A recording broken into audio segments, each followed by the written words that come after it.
Unatazama ELCT Karagwe Diocese Channel. Usisahau kusubscribe, like, share na kucomment. Mfuatiliaji na mtazamaji wa channel yetu ya ELCT Karagwe Diocese, uhali gani popote pale ulipo? Haleluya, Yesu Kristo amefufuka. Tunaingia katika ibada katika usharika wa Kayanga uliopo ndani ya jimbo la Rukajage, Diocese ya Karagwe ya Kanisa la Kiinjili la Kilutheri Tanzania. Karibu tuianze wote. Anayekwenda kufundisha neno la Mungu si mwingine ni msaidizi wa askofu mchungaji Dini Yaredi Wakame. Mimi na wewe twende kanisani. Mimi huu ni usharika wangu pia. Ninasali hapa pasha yangu namba 60 na ninaimba kwaya. Mimi ni Mera Bubira Kashekwa, afisa habari wa Diocese ya Karagwe ya Kanisa la Kiinjili la Kilutheri Tanzania. Karibu tuingie ibadani.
Injili kama ilivyoandikwa na Luka mtakatifu sura ya 24 mstari wa kwanza mpaka mstari wa 12.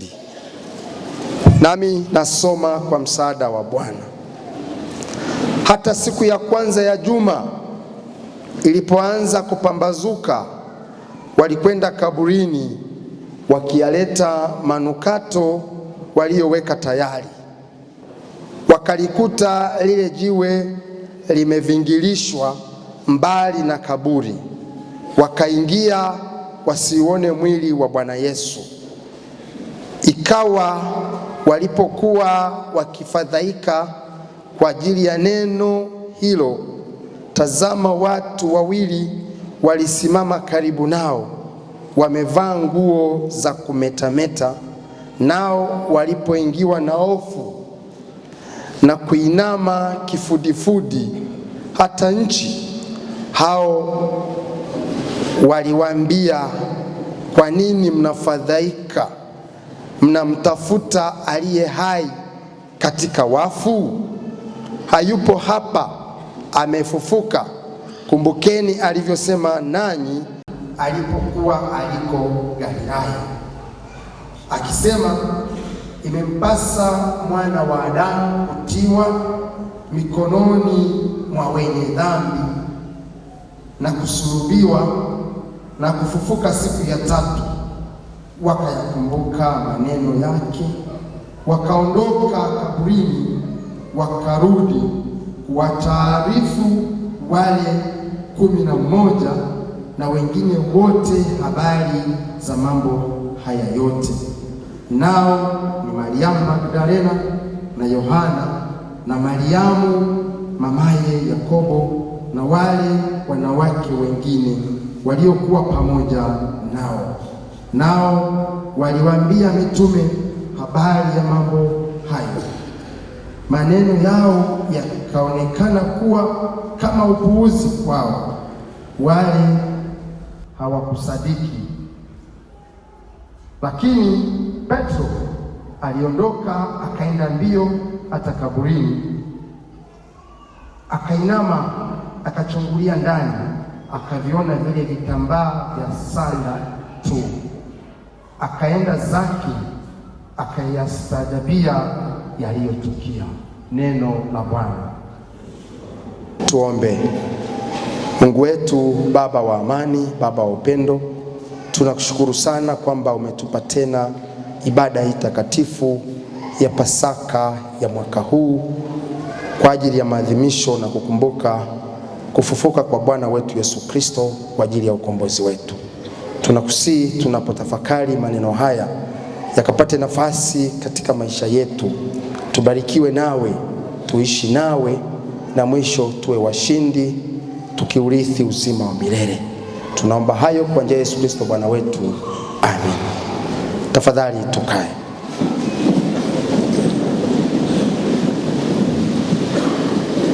Bwana Yesu asifiwe. Tunamshukuru sana Mungu aliyetujalia mwaliko wa kufika katika ibada hii ya Pasaka ya mwaka huu wa 2026 ili tuweze kumwabudu katika roho na kweli, lakini pia tuweze kumshangilia huyu Bwana wetu Yesu Kristo aliyeshinda kifo na mauti kwa ajili ya ukombozi wetu, ambaye ni mwana wake wa pekee aliyemtoa kwa ajili yetu sisi sote ili atufie msalabani, na kwa njia hiyo tuweze kukombolewa na kuwekwa huru kabisa. Lakini pia tukapewa wito wa kukubali na kuamini ufufuko, kwamba wote tutakaompokea huyu Bwana na Mwokozi wetu Yesu Kristo atatuweka huru na atatuweka mbali na dhambi, na mwisho tutaurithi uzima wa milele. Bwana Yesu asifiwe. Pasaka ya leo, Pasaka ya mwaka huu, masimulizi ya ufufuko wa Bwana wetu Yesu Kristo aliyeko zamu ni mwinjilisti Luka. Luka ndiye anatuletea habari njema ya ufufuko wa Bwana na Mwokozi wetu Yesu Kristo, kama tulivyosoma kutoka Injili hii ya Luka mtakatifu sura ya 24 mstari wa kwanza mpaka wa 12. Huyu leo ndiye anayetupasha habari za kufufuka kwa Bwana na Mwokozi wetu Yesu Kristo, kwamba hata siku ya kwanza ya juma kulipopambazuka walikwenda kaburini na manukato yaliyokuwa yameandaliwa tayari.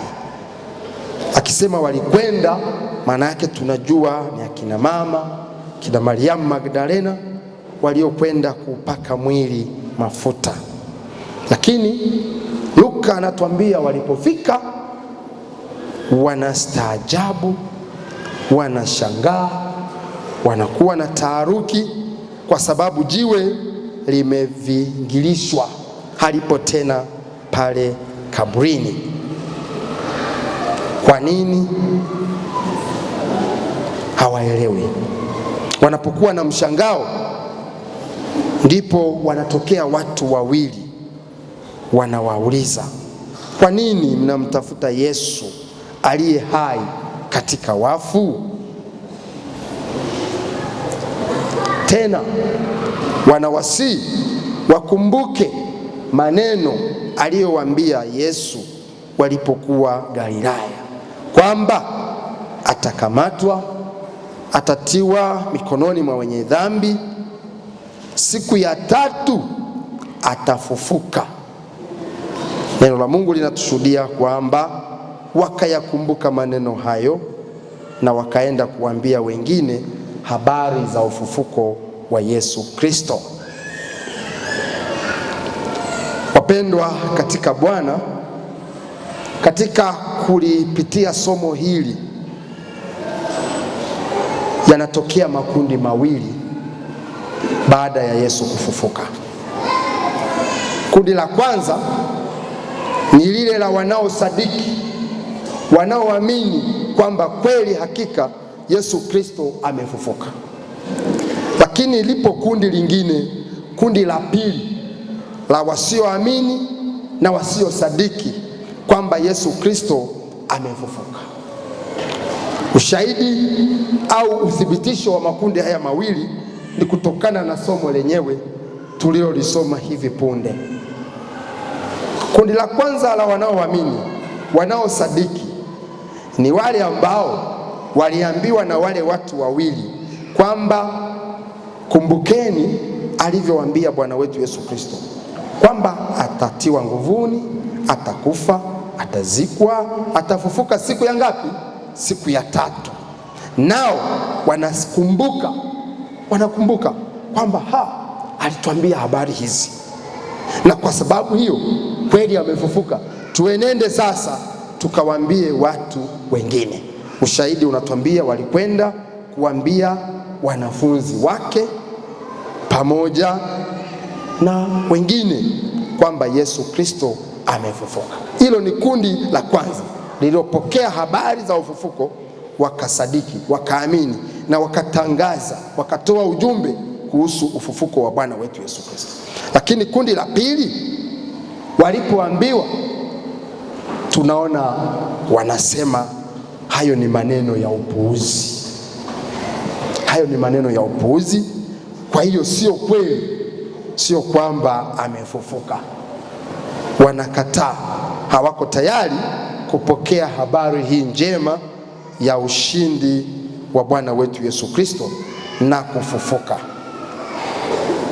Kwa hiyo makundi haya yameendelea kudumu katika kanisa la Mungu, katika ulimwengu tunaoishi, hata enzi za mitume mpaka wakati huu.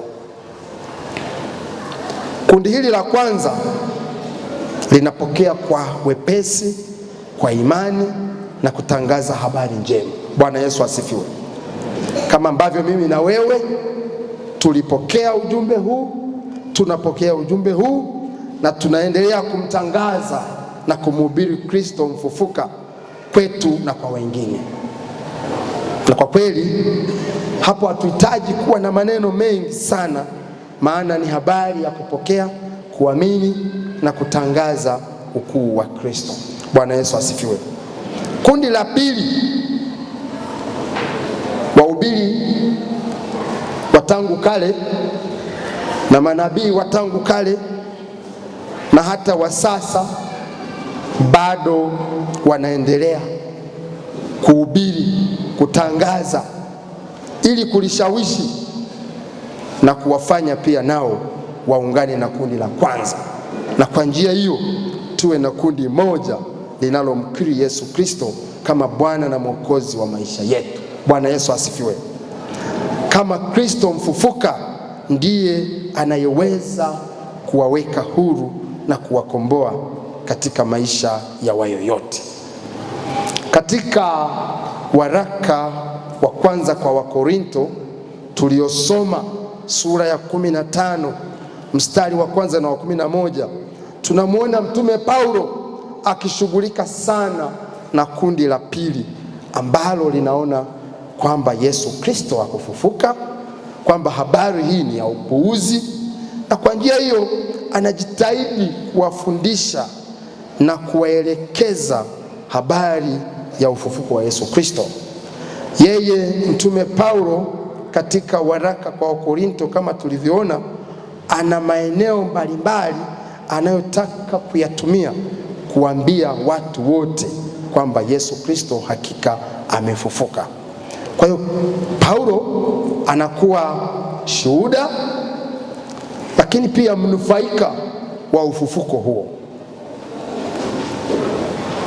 Katika kushuhudia kwa kundi hili la pili lisilokubali ufufuko wa Bwana wetu Yesu Kristo, Paulo katika mistari ile ya kwanza mpaka ya 15, ya kwanza mpaka 11, anawaambia kwa njia ya neno, anawaambia kwa njia ya neno kwamba maneno yanatushuhudia aliteswa, akafa, akafufuka siku ya ngapi? Siku ya tatu. Kumbuka hata katika Injili tuliyosoma, wale wa mama wanasema tunakumbuka kweli alisema atafufuka siku ya ngapi? Siku ya tatu. Kwa hiyo na Paulo kutumia neno anawaambia lile kundi la pili lisilokubali na kusadiki kwamba Kristo amefufuka, kwamba kupitia neno Yesu ameteswa, akafa, akazikwa, akafufuka. Akasema ni maandiko matakatifu yanayoshuhudia haya, ni maandiko matakatifu yanayotuambia haya. Anawaambia, anawakumbusha pia nao kwamba Yesu Kristo alikufa, akateswa, akafufuka. Lakini haitoshi kuwashawishi au kulishawishi kundi hili la pili, anataka kuleta ushahidi. Pamoja na kwamba neno linasema na neno linashuhudia juu ya ufufuko na siku ya tatu alifufuka kweli, lakini analeta ushahidi. Na nafikiri mara nyingi kama ukitaka kumshawishi mtu au kumuonesha ukweli wa jambo lenyewe, ni vizuri kuweka mazingira ya ushahidi ili kumfanya mtu aelewe kweli, akubali na aendane na ukweli huo. Anawaambia ili kuthibitisha ufufuko huu na kwamba Yesu kweli alifufuka, anawaambia na Kefa alikuwepo. Bwana Yesu asifiwe. Anawaambia na Kefa.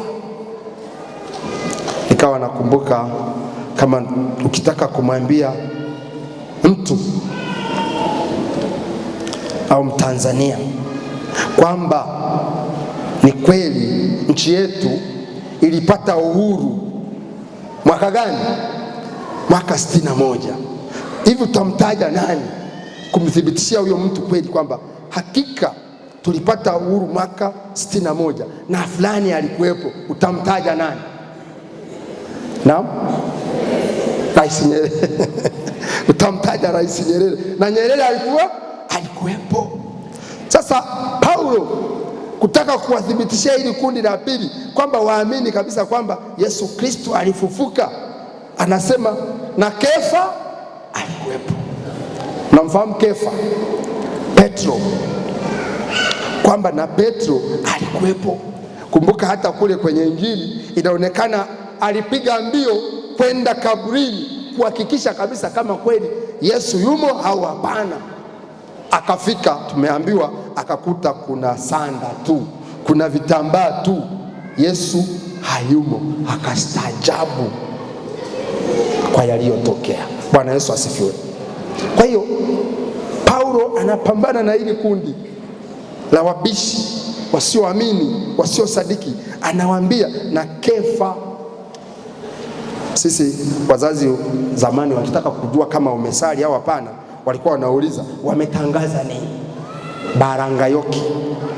Matangazo ya leo yalikuwaje? Tujue kama kweli umesali. Siku hizi tunaulizwa sio sana, ila tunaulizwa wamehubiri nini? Neno limesemaje? Bwana Yesu asifiwe. Anasema na Kefa alikuwepo. Mwamba Petro, ambaye ndiye kanisa limejengwa juu yake, tunaambiwa alikuwepo. Kwa hiyo amefufuka kweli kweli. Lakini pia haitoshi, anawaambia na wale thenashara walikuwepo, wanafunzi wa Yesu walioishi naye, wanaomfahamu, ambaye pia waliziona chapa za Yesu alipopigiliwa misumari na kujeruhiwa kwa makosa yetu. Wanafunzi wameshuhudia. Bwana Yesu asifiwe. Wanafunzi wameshuhudia kweli, nao walikuwepo, Yesu Kristo amefufuka. Haitoshi, akawaambia na ndugu zake, na Yakobo alikuwepo. Bwana Yesu asifiwe. Anapambana na hili kundi kuwahakikishia waamini kabisa kwamba Yesu Kristo ameshinda kifo na mauti, amefufuka. Na mwisho kabisa akasema na mitume wote. Bwana Yesu asifiwe. Leo tunasema na wanakayanga wote tumekuwepo. Bwana Yesu asifiwe. Tuna uhakika, tunatangaza ufufuko wa Yesu Kristo. Bwana Yesu asifiwe. Nadhani hatuna mashaka, Yesu Kristo mfufuka amefufuka leo kwa ajili yetu, kwa ajili yangu na kwa ajili yako. Ni wajibu wetu kupokea, kuamini na kuwatangazia watu wengine, na kulitangazia lile kundi la pili, ili nao liweze kuungana pamoja na sisi tuwe tu wa Mungu, kundi moja linalochungwa na mchungaji mkuu wa kondoo, huyu Bwana wetu Yesu Kristo mfufuka. Bwana Yesu asifiwe. Kama nilivyosema, Paulo katika kuungana na somo letu la leo ili kuliweka kundi la pili vizuri, hajafikia mwisho kwa ushahidi wa neno na kwa ushahidi wa waliokuwepo. Anakwenda sasa kwake yeye mwenyewe kama mnufaika wa huduma hii ya ufufuko wa Yesu Kristo. Anasema, mimi sasa niliyezaliwa kwa wakati yani usiokuwa wenyewe, nikapokea wokovu kwa neema ya ufufuko. Bwana Yesu asifiwe. Akasema, kwa neema ya Mungu nimekuwa hivi nilivyo. Nililiudhi kanisa, sikuwa mwema, lakini neema ya Mungu na mimi imening'azia, nikaweza kuwa kiumbe kipya. Bwana Yesu asifiwe. Kwa hiyo Paulo ni shuhuda, ni shahidi, lakini ni mnufaika wa ufufuko wa Yesu Kristo. Amekuwa hivi alivyo kwa sababu ya Yesu Kristo mfufuka. Ananufaika na ufufuko wa Yesu, anabadilishwa kutoka kuwa Sauli anakuwa Paulo. Anatangaza habari za ufufuko wa Yesu, anatangaza habari za ushindi wa Yesu Kristo, anakuwa mtume katika habari ya kutangaza uzuri wa Bwana. Bwana Yesu asifiwe. Kwa hiyo hata sisi tunao wokovu, tunayo neema ya ufufuko wa Yesu Kristo. Je, ni wapi Mungu amekutendea makuu? Ni wapi nguvu ya ufufuko imekugusa, imekuinua, imekubadilisha jina kutoka jina baya kuwa jina zuri, na kwa njia hiyo kuwa mnenaji wa neno, kuwa mtangazaji wa habari njema, kwa njia hiyo kutangaza habari njema kwa watu wote? Je, ushuhuda wako ni upi? Umeshinda wapi? Na nguvu ya Kristo mfufuka imekusaidia, imekushindia wapi? Paulo anasema, mimi neema ya Mungu imenistahilisha. Sikuwa na nguvu, nilikuwa mtu wa kuudhi kanisa, nilikuwa mtu wa kulitesa kanisa, sikutangaza utume huu, lakini neema iliponishukia nikabadilika, nikawa miongoni mwa mitume, nikaweza kutangaza habari njema, maisha ambayo aliishi nayo mpaka mwisho wa utume wake. Bwana Yesu asifiwe. Ni wajibu wangu na wako kutafakari baada ya kupokea habari hii ya ufufuko, baada ya kuamini habari ya ufufuko. Ni wajibu sasa wako kuinuka kutangaza kwa matendo makuu aliyokutendea Bwana, lakini pia kwa habari hii njema kuwapelekea watu wengine, ili wote waweze kupokea na kuamini na kutegemea katika maisha haya tunayoishi. Mwimba Zaburi ya 118 tuliyosoma anatambua ukuu wa Mungu. Anasema, sitakufa bali nitaishi, na Bwana amejibu maombi yangu. Bwana Yesu asifiwe. Bwana amejibu maombi yangu. Paulo, Bwana alijibu maombi yake.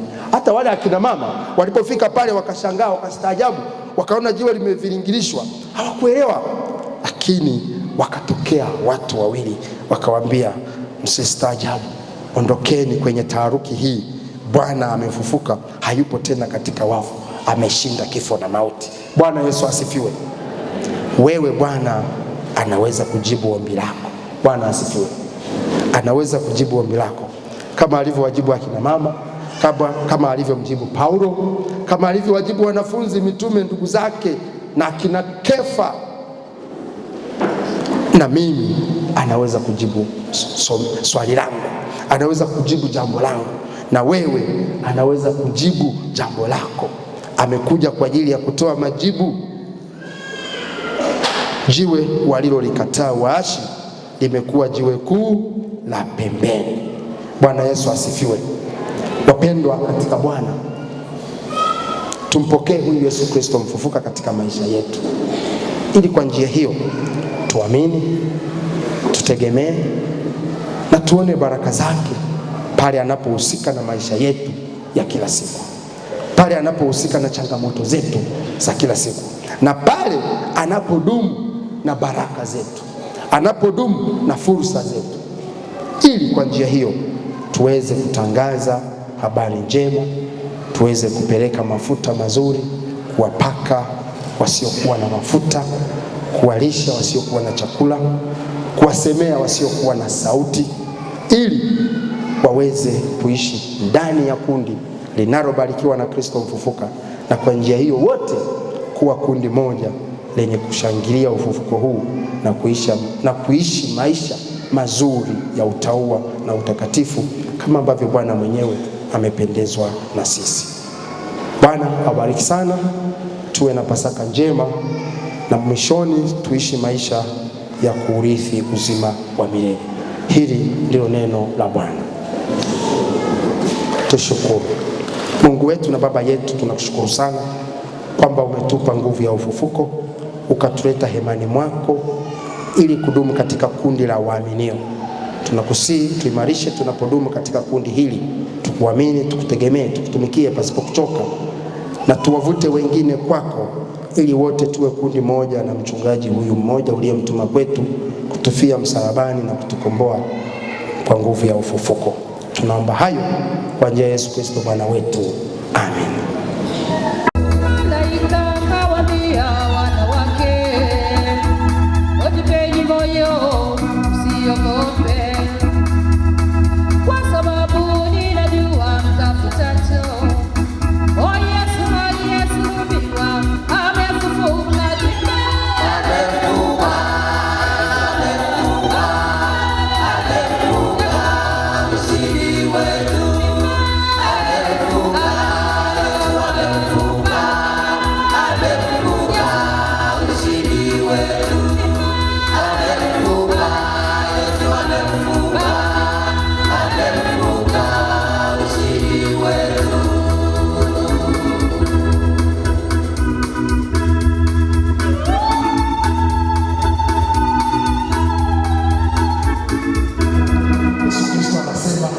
Baba aliyemtuma mimi nami nawapelekeni ninyi. Pokeeni baraka za Bwana sisi sote tunaomtegemea. Bwana Mungu akubarikie na kukulinda. Bwana Mungu akuangazie nuru za uso wake na kufadhili. Bwana Mungu akuinulie uso wake, akupe amani yake. Kwa jina la Baba na la Mwana na la Roho Mtakatifu. Amen. Unatazama ELCT Karagwe Diocese Channel. Usisahau kusubscribe, like, share na kucomment.